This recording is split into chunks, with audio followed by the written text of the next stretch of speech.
Had driven over 200 miles to get to the campsite, and we find out that it's closed.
What's up, guys? Welcome back.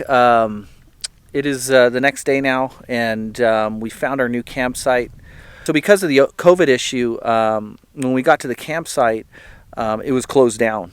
And that was such a bummer because the area that we were at in Big Bear was U.S. National Forest Service land. And it was fine. You could camp there. It was open.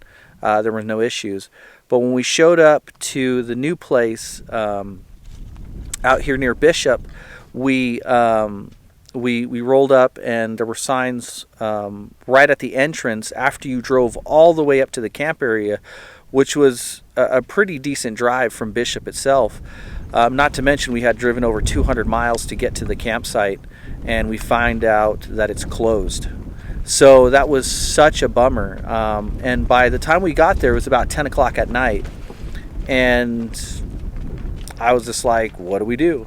So we ended up spending the night there anyways. But we ended up leaving right at dawn. So the sun was coming up. We got up and got out of there because I read one of the posts showed that you could be fined up to $5,000 for camping there during this time, which is absolutely stupid. But anyways, guys, that's what happened. So we ended up getting up.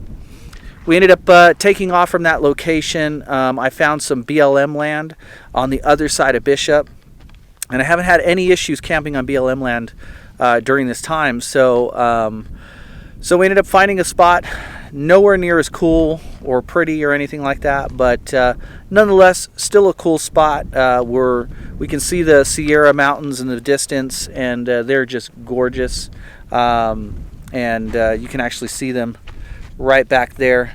All these right here are the Sierra Mountains, so it's really, really cool.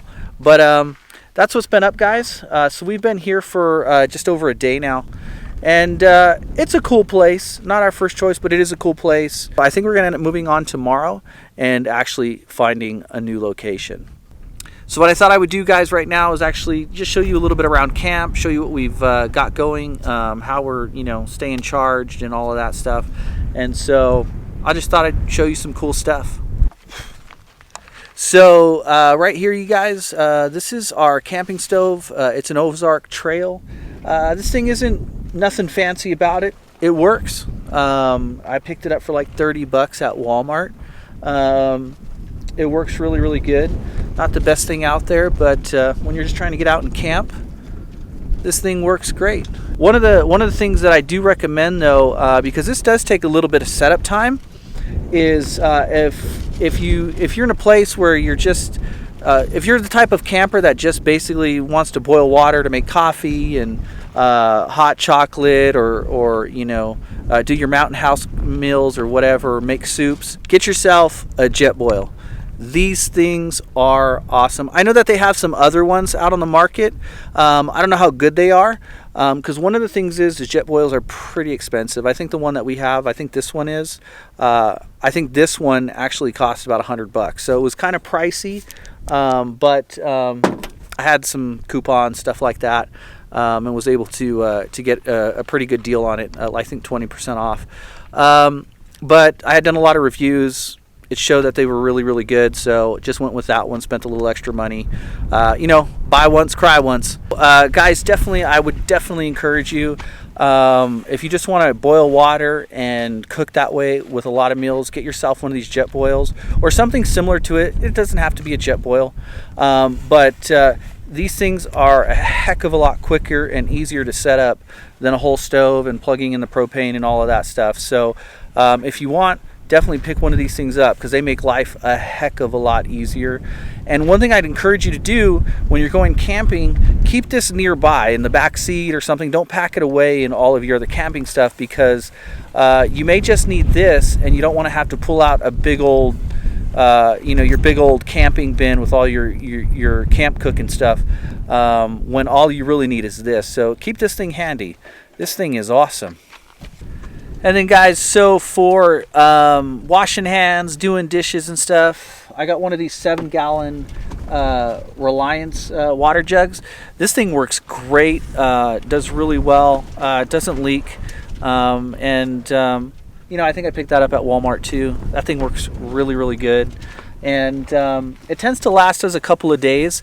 Definitely got to be conservative, but it tends to last and do really well. The other thing is, if you leave this thing out in the sun, it'll definitely heat up the water to a nice, comfortable degree. Got one of these collapsible bins. This thing works good.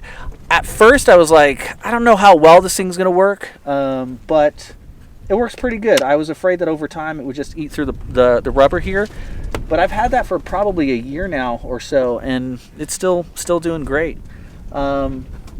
So that's basically, this is where we wash hands and wash the dishes and stuff like that. So that's where that comes from. So one of the things you guys might be wondering is, how do I keep all of my batteries charged for my phone and for the camera batteries and all of that stuff when I'm out here? And basically, one of the things that I have, and the main power source, is this this Chaifon power bank. This thing has got 200 watt hours on it, and basically what I do is I plug in our 60 watt solar panel right here, and that thing charges it pretty well. And you can actually use that while it's plugged into the solar panel. So as you're charging things, the solar panel is still charging this thing. So it tends to work pretty well. Just make sure it's in direct sunlight. But this 60 watt solar panel, this thing is awesome. And not only does it have an output to charge your power banks, but it's also got a built-in USB output that you can charge your phones directly out of. From this 60 watt solar panel, I can charge an iPhone 8 Plus in about an hour, from 10% all the way to 100% in about an hour. So it works out pretty good, but that's how I keep all of our gear powered up. And then for storage, I have 2 of these heavy duty Plano covers. These things work really great.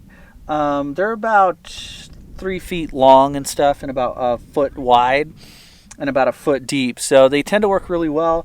You can stack them on each other. I've stood on them, I've sit on them, and they work really good just to keep some things organized. So I have 2 of these camping bins, and basically one of them I use just as our camp kitchen. And then the other one I use for all of our extra camping stuff, like our camping stakes, hammer for the camping stakes, extra tie line, rope, keep our lanterns in there, keep it, an extra tarp in there, stuff like that.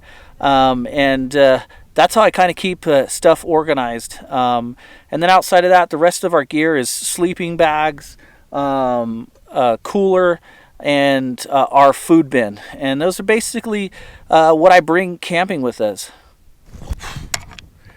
Alright guys, so that's basically our camp setup that we did at this site. It was probably a little bit different up at our last site up in Big Bear, But this kind of works for us. It's definitely more gear than I would like to have.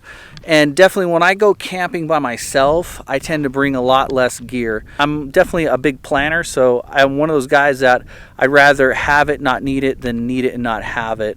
And so this is really something that's really worked for us. Some of the gear that I showed you right now, I'll actually do a review of it, maybe like the power bank and the solar panel and stuff. I spent a good amount of money on our cooler, and so I'll definitely let you know how that actually worked out. So I'll probably do a review of like those three things together. That's what I've got going on for camp, guys.